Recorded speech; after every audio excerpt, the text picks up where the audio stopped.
Қайырлы күн. Бүгін сіздердің алдарыңызда Серт Информ YouTube каналы. Бүгінгі біздің елімізде өте орынды сұрақ көтеріліп жатыр. Қазақстанға атом электр станциясын салу қажет пе, жоқ па деген.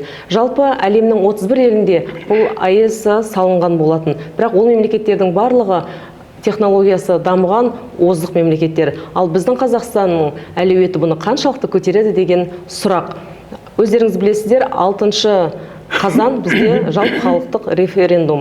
Осы орайда халықтың көкейінде жүрген сұрақтар көп. Бүгінгі біздің студиямыздың қонағы құрмет және парасат орденінің иегері, белгілі қоғам қайраткері, саясаткері Батырбек Күлекеев. Қош келдіңіз, аға. Қош келдік. Сізге бірінші сұрақ, жалпы Қазақстанға атом электр станциясы қаншалықты қажет? Енді осы бір 3 айдың уақыты болып қалды. Қазақстанда АЭС соғылады дегеніне, бірақ осы біздің президенттің 2 сентябрьгі халыққа жолдауында ол кісі осы күнді дәл белгілеп берді. Октябрь айының 6 жұлдызы күні Қазақстанда референдум болады. Референдумда сайлаушыларға 2 сұрақ қойылады. Ол сіз атом электросын соғуға қолдайсыз ба, қолдамайсыз ба деп. Сондықтан мен өте дұрыс деп есептеймін. Өйткені халықтың ойында, көкейінде жүрген сұрақ.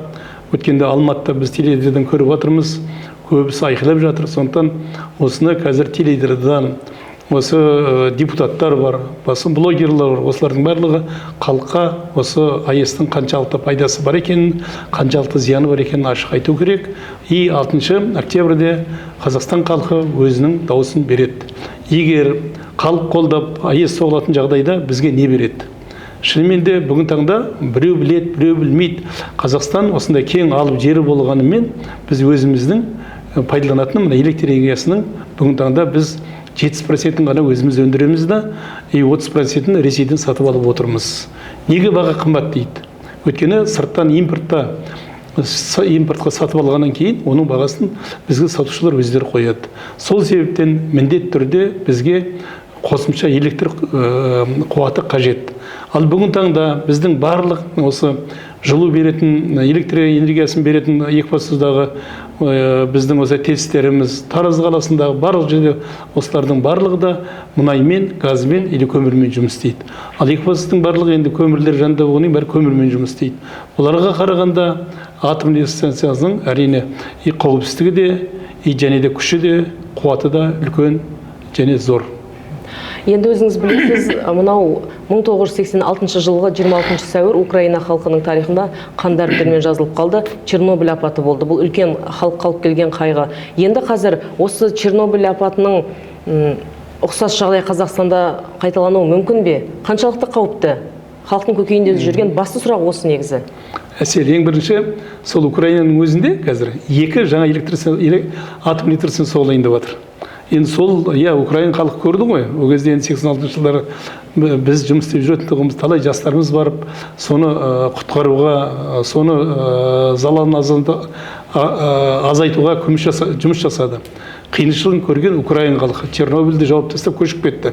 Бірақ тағы да айтамын, бүгін таңда украиндар 2 жаңадан соғыс болып жатса да, 2 жаңадан атом электр станциясы соғайын деп жатыр. Бұл енді уақыттың талабы. Сондықтан бүгін таңда ғалымдар, өскелең ұрпақ, және де мысалы ғалымдардың осы дәлелдеуіне байланысты осы атом электр станциялары бүгін таңда керек. Мысалы көршілес Қытай елі. Қытайда қазір 1,5 миллиардтай халық тұрады. Қытайда 56 атом электр станциясы жұмыс істеп тұр. 28-і тағы да соғылып жатыр. Бірақ бізде бір айырмашылығы, қытайлар референдум жасап жатқан жоқ. Олар шешті, соғамыз дейді, соғып жатыр. Біздің президенттің тағы да демократиялық жүйенің адамы екенінде халықтың есін салып жатыр. Сондықтан бүгін таңда біз кеше мен хим заводта болдық, жаңа фосфор заводында болдық. Ол жерде де халыққа түсіндіріп айтып жатырмыз. Кейбіреулері бар, керек жоқ деп жатқандар да бар. Бірақ халықтың жалпы көпшілігі бұл атом электр станциясының керек екенін біледі. Тағы да айтамын, биылғы жылы мысалы бізде 30% бізге дефицит электр энергия болатын болса, келесі жылы одан да көбейеді, арғы жылы одан да көбейеді. Сосын бір күні жаңағы орыстар өздері соғады. Бүгін таңда Ресейдің өзінде Росатомпром деген бар. Оларда 11 атом электр станциясы жұмыс істеп тұр. 4-еуін соғайын деп жатыр. Ертең соған қолымыз жайып отырамыз. Кедей ел болсақ, одан сайын да біз кедей емеспіз, біз бай еліміз. Одан кейін кедей елдің қатарына көшіп кетуіміз тағы да мүмкін. Жалпы осы атом электр станциясын салу мынау ең біздің еліміздегі халық көп шоғырланған оңтүстікті таңдап алып отыр. Бұның қандай бір саяси астары бар ма дегенде сұрақтар болып жатыр. Неге осы оңтүстік таңдады? Бізде мынау бос жатқан жерлер өте көп қой. Батыс жақтың біраз жері бос. Ал неге мынау халық тығыз қоныстанған оңтүстік деп? Бәріміз машинамен жүреміз. Машинемізде радиатор деген нәрсе бар. Радиатордың ішінде не бар? Су бар. Қазір антифриз қоятын, ол да су. Ол не керек? Ол жаңағы істеп тұрған моторды, двигательді суыту үшін. Сондықтан бұл да сондай нәрсе. Атом электростанция деген бұл да суыту қажет етеді. Ол үшін не керек? Су керек. Ал енді мына біздің құмның ортасына барып қояйық, суды қайдан аламыз біз? Сондықтан су керек. Ол дегеніңіз тағы да, мысалы қазір енді кеше осы мына неге атом электростанция туралы, соғу туралы группаға қосқаннан кейін мен осы 3 айдай болды. Осы мен неғып жүргенім, барлық жерде өзімді айтам. Сөздің соңында айтам, мен Құлекеев Батырбек, мен атом электростанция соғуды қолдаймын деп. Неге? Жаңа айтып отырсыздар, неге Балқаш? Ол немес. Өйткені Балқаш көлінің жанында ең бірінші су, арзан су көзі. Бірақ ол деген, мысалы жылдап отқандай, ертең Балқаш көлінің кеуіп кету деген нәрсе емес. Енді біз Арал теңізі, Аралды біз көл қой, бірақ теңіз дедік қой. Теңіз болу үшін ол Арал көлі мұхитпен шектесу керек еді. Ал енді сол жоқ болып қалды ғой. Неге? Ана ар жағындағы жоғарыдағы елдер, өзбектеріміз бар. Өзіміз қазақтарымыз бар, солардың барлығы егінекті, соның арқасында біз Аралды жоғалтып алдық. Сондықтан басты себеп Балқаш көлінің жоғалтуы атом электростанцияға байланысты емес. Ол жерге соғылып отқан себебі, тағы да айтам, бір жағынан суға жақын болуы. Сол жер ыңғайы солай келеді. Негізінде Қазақстанда бұл біріншісі. Негізінде ғалымдар айтады, келешекте екінші, үшінші, төртінші электростанция тағы да соғылуы мүмкін. Сондықтан осы халық осы мына атом электростанция соғуға шынымен де неғыл мән беру керек.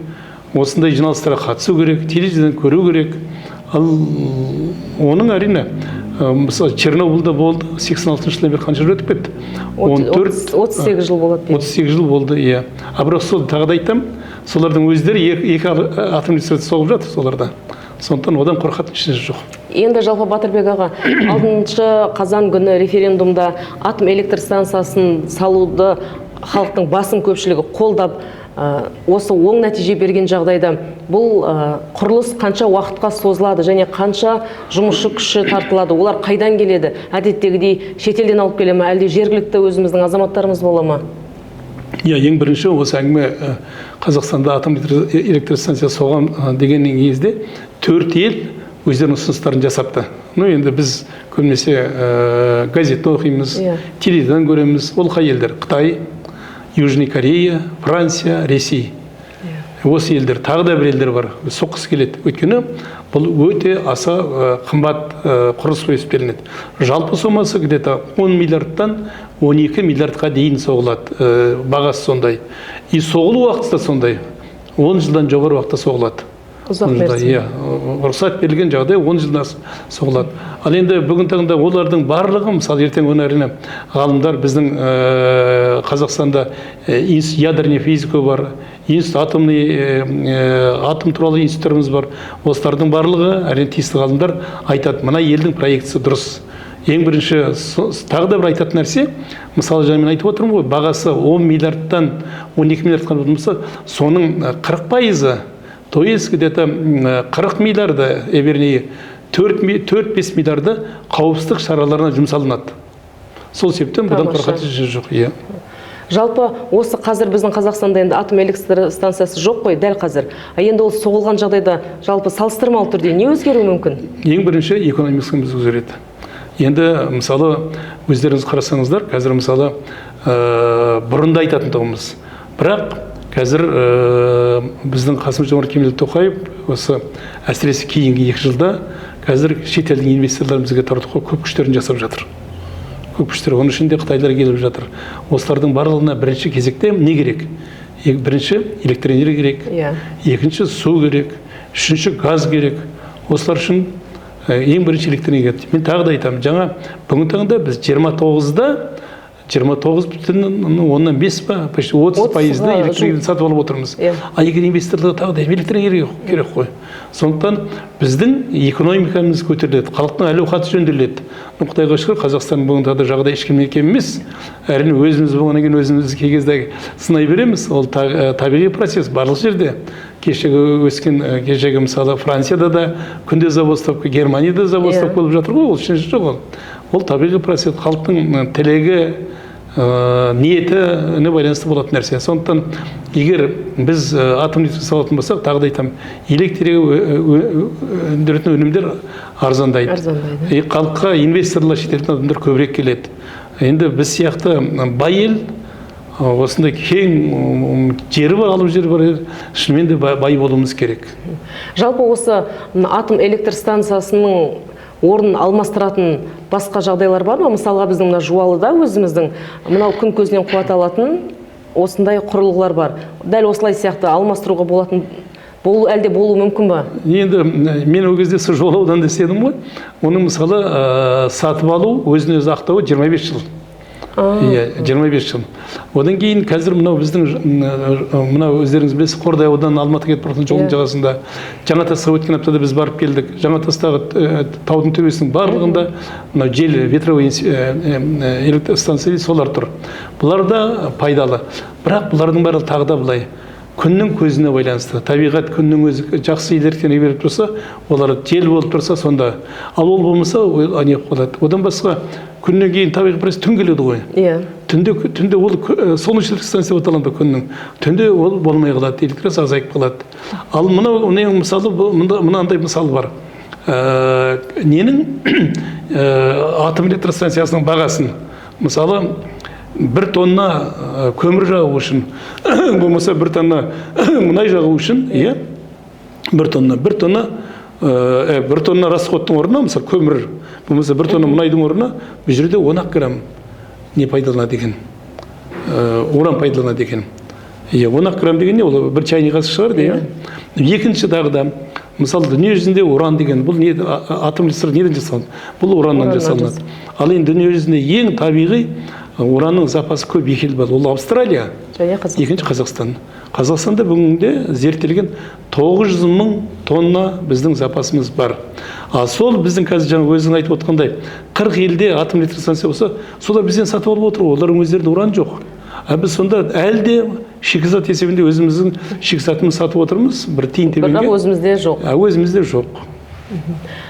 Жалпы атом электр станциясын Қазақстанға салуды сіз қолдайсыз? Мен қолдаймын.